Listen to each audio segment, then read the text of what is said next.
पुणे हे शिक्षणाचं माहेरघर आहे आणि अशा पद्धतीने पब्समध्ये ड्रग्ज अजून सुद्धा घेतले जातात।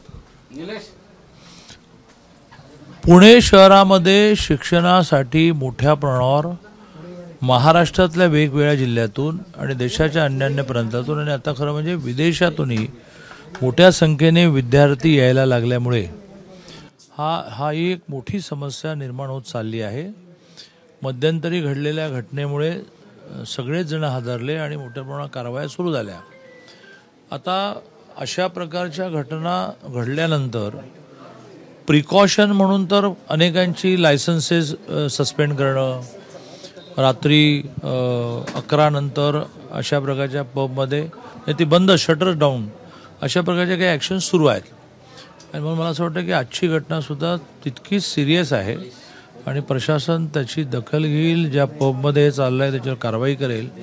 आणि जो एक कॅम्पेन चालला होता की सगळ्या पबचे एकदा लायसन्सेस चेक करा, त्यांची एक नियमावली तयार करा, ते सगळं अधिक सिरियसली, अधिक स्पीडीली होईल।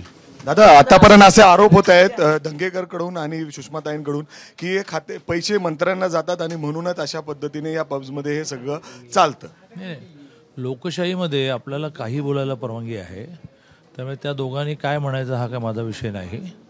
अशा प्रकारचं चौकशीतून समजा लक्षात आलं तर त्याच्यावरही म्हणजे आपल्या देशातली लोकशाही, आपला समाज हे इतके जागृत आहेत की असं काही आढळलं त्याच्यावरही कारवाई। शंभूराजे देसाई हे मंत्री आहेत त्या खात्याचे, त्यांच्यावर थेट आरोप करतायत। धंगेकर सातत्याने त्यांच्यावर आरोप करतायत, सुषमाताई त्यांच्यावर आरोप करतायत।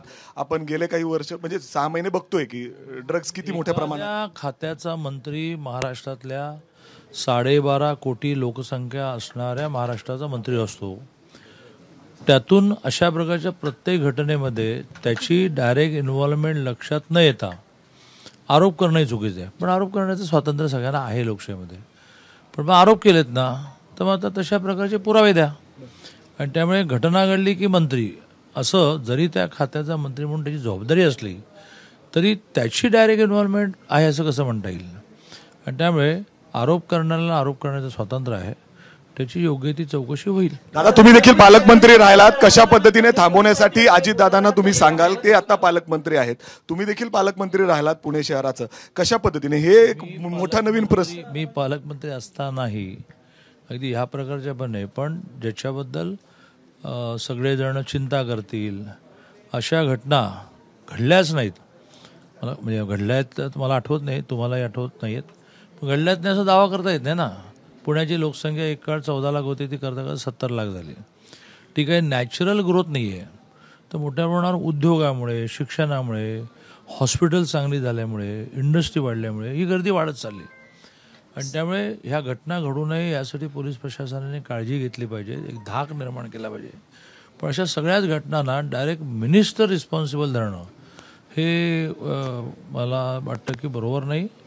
त्या मिनिस्टरची इन्व्हॉल्वमेंट आहे असं सिद्ध झाल्यानंतर तुम्ही म्हणण्याची आवश्यकता नाही। दादा, पुणे सीपी अमितेश कुमार यांना काय सांगाल तुम्ही? अमितेश कुमार यांना काय सांगाल, जे पुण्याचे स्ट्रिक्ट सीपी आहेत? देशाचे राज्यमंत्री मुरलीधर अण्णा मोहोळ हे मंत्री होण्यापूर्वी त्यांच्या नेतृत्वाखाली एक शिष्टमंडळ सीपी महोदयांना भेटलं आणि आपण हा आग्रह धरला, घटना ज्या ज्या घडतात त्याची चौकशी करा, कारवाई करा, पण एकदा घटना घडू नये म्हणून सगळ्याची एक नियमावली तयार करा। त्या नियमावलीचा आम्ही पाठपुरावा करू, कारण त्या नियमावलीमध्ये पहिला नियम असा टाकायला लागेल की जसं सोलापूरमध्ये आहे, नॉट लिकर नॉट पब, सोलापुरातलं कुठलंच दुकान आईस्क्रीमचं सुद्धा रात्री 10 नंतर सुद्धा उघडं असू शकत नाही, इतकं तिथल्या सीपीनी कडक कारवाई केली की नाही भाई जो खरेदी नाही तो 10 बजे पहिले खरेदो। आणि त्यामुळे किराणा मालाचं दुकान सुद्धा सोलापुरात रात्री 10 नंतर उघडं नसतं। चला, हे पुणे मोठं आहे, रात्री उशिरापर्यंत लोक ऑफिसमध्ये असतात, मग उशिरा खरेदीला बाहेर पडतात, 11 म्हणा, अगदी पबसारख्या ठिकाणी 11 आणि नॉर्मल स्टोर्सना 12 म्हणा, रात्रभर कसं काय चालू ठेवणार तुम्ही? हे काय बरोबर नाही। तर अशी नियमावली करण्यासाठी जे निवेदन दिलं आहे भारतीय जनता पार्टी त्याचा पाठपुरावा करू। आता हे ड्रग्जसाठी काय सांगाल? ड्रग्ज एवढ्या मोठ्या प्रमाणात पुणे शहरात येतंय अजून सुद्धा? नाही, पुणे शहरात काय, मुंबईत काय, कुठेही असलं तर ड्रग ही एक खूप भयानक गोष्ट आहे। पालकमंत्री असताना सगळ्या पोलीस अधिकाऱ्यांची बैठक घेऊन मी त्यांना असं म्हटलं होतं की बाकी गोष्टीसुद्धा होताच कामा नये, क्राईम होताच कामा नये, पण हा क्राईम जो आहे प्रामुख्याने ड्रग्ज आणि मुलींची छेडछाड या विषयात तुम्हाला जे लागेल ते मी नियोजनमधून आणि वेळप्रदर्शन सरकारमधून द्यायला तयार आहे. सगळ्या प्रकारचे ॲडव्हान्स इन्स्ट्रुमेंट खरेदी करा. जसं दामिनी पथक आपण सुरू केलं, जे मी कोल्हापूर जिल्ह्याचा पालकमंत्री असताना, विश्वास नांगरे पाटील आयजी असताना त्यांनी कल्पना मांडली की आपण दामिनी पथक सुरू केलं पाहिजे. मी मोठ्या प्रमाणात नियोजनमधून 2 व्हीलर आणि 4 व्हीलर दिल्या आणि कोल्हापूरमध्ये प्रामुख्याने महिला पोलीस, कारण प्रामुख्याने मुलींशी संबंधित विषय असतो. कोल्हापुरातल्या कॉलेजवर बसस्टॉपवर एक भयंकर दहशत त्यांनी निर्माण केली. मी पालकमंत्री असताना यांना असं म्हटलं की ड्रग्ज तुम्ही बेअर करू नका, हे पाप तुम्ही आयुष्यात कुठेही फेडू शकणार नाही. तुम्ही त्याच्यातून पैसे घ्याल पण ही सगळी कीड तुमच्या घरात कधी आली कळणार नाही. ड्रग्ज हा खूप मोठा सिरियस विषय आहे. मोठमोठे देश, मोठमोठी राज्य ही याच्यातून रसातळाला गेली. दादा ललित पाटील प्रकरण झाल्यापासून हे सगळं चाललंय कुठं तर नियंत्रण. तर आता हा विषय संपूर्ण मुलींच्या शिक्षणामध्ये मुळात मला तर आता रोज 1 तास संजय राऊतांसारखा प्रबोधनपर भाषण केलं पाहिजे. अनेक गोष्टींचं अज्ञान असतं मुलींच्या शिक्षणामध्ये. आर्ट्स, सायन्स, कॉमर्सला या राज्यामध्ये पहिल्यापासूनच 100% फी माफ आहे. ती फी द्यावीच लागत नाही. द्यावी कुठली लागते तर प्रोफेशनल कोर्सेसच्या ॲडमिशनसाठी. ती प्रोफेशनल कॉलेजेस अजूनही सुरू व्हायचे आहेत. मग ती सुरू कधी होते? GR तर काढा. तर तो GR मुंबईमध्ये अजूनही निवडणुकीची आचारसंहिता आहे, जरी पुण्यात नसली तरी. का तर मुंबईमध्ये पदवीधर आणि शिक्षक अशा 2 निवडणुका 26ला आहेत. ती आचारसंहिता संपल्याशिवाय आपल्याला कुठलाही मोठा निर्णय घेतला तर आचारसंहितेप्रमाणे त्याचा गुन्हा होईल. 26 तारखेला मुंबईची निवडणूक संपल्यानंतर आचारसंहिता संपेल की लगेचच 27ला अधिवेशन सुरू होतं आहे. त्या अधिवेशनाच्या एखाद्या पहिल्या दिवशी किंवा आचारसंहिता कधी रिझल्ट लागल्यानंतर जेव्हा फायनल नोटिफिकेशन निघतं की निवडणूक संपली, त्यानंतर आचारसंहिता संपते 2-3 दिवसांनी. पण जेव्हा केव्हा आचारसंहिता संपेल त्यावेळेला मुलींच्या 100% फी माफीचा पुन्हा एकदा 8 लाखपेक्षा कमी उत्पन्न असणं आणि प्रोफेशनल कोर्सेस, कारण आर्ट्स सायन्स कॉमर्स नाही तर GR निघेल.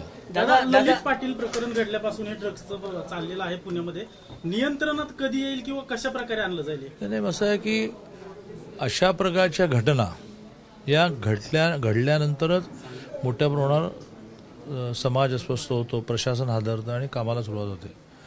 मग त्यात ललित पाटील घटनेनंतर लगेच दुसऱ्या दिवशी, तिसऱ्या दिवशी, चौथ्या दिवशी असे विषय चालू झाले की नाही, मग काही दिवस त्याच्यामध्ये शांतता जाते, मग पुन्हा एखादी घटना घडते. आणि त्यामुळे मला असं वाटतं की अशा प्रकारच्या घटना कधी कंट्रोलमध्ये येणार. तर ललित पाटीलच्या घटनेनंतर रोज काही घडतंच आहे असं नाही. त्यानंतर जेव्हा घडलं तेव्हा समाज हादरला, प्रशासन हादरला, अरे बाबा आपण इतका कंट्रोल आणला तरी पुन्हा कसं काय. त्याच्यावर कठोर कारवाई सुरू झाली. पबची लायसन्सेस चेक करणं सुरू झाली, पबवर रिस्ट्रिक्शन आल्या. त्यामुळे ललित पाटीलच्या घटनेनंतर तरी हे बंद होणार का? तर ते बंद झालंच, पण ते पुन्हा एकदा सुरू होणार नाही याची अशासाठी गॅरंटी देता येत नाही. याचं कारण अशा प्रकारची जी समाजविरोधी ताकद असते, ज्या समाजविरोधी ताकदीच्या व्यवसायावर त्यांचं पोटच अवलंबून असतं, ते पुन्हा एकदा संधी साधून सगळं शांत झालं का असं इकडे तिकडे टकामका बघत करणार. केलं, लक्षात आलं, ॲक्शन झाली. असं म्हणून आता एकदा समाज अशा स्थितीला आला की आता समाजामध्ये एकही घटना घडत नाही, असं कधी होत नसतं. त्या घटना होऊ नये यासाठी एक धाक लागतो प्रशासनाचा. तो धाक हा त्या वेळेला घटनांच्या निमित्ताने निर्माण होतो. पबच्या घटनेनंतर तो निर्माण झाला. पुणे पोलीस आयुक्तांना पदभार स्वीकारल्यापासून कोयता गँग असेल किंवा ड्रग्ज प्रकरण असतील किंवा पुण्याचे एकूणच गुन्हेगारी असेल, आता कोयता गँगचं सुद्धा बघा. एक स्टेज अशी आली की कोयता गँगच्या जवळ 100 घटना घडल्या, आठवा. त्यानंतर जवळजवळ कोयता घटनेतल्या प्रत्येकाला मोका लावला, प्रत्येकाला, सगळे आतमध्ये आहेत आणि एक दहशत निर्माण झाली. खूप मोठी गॅप गेली.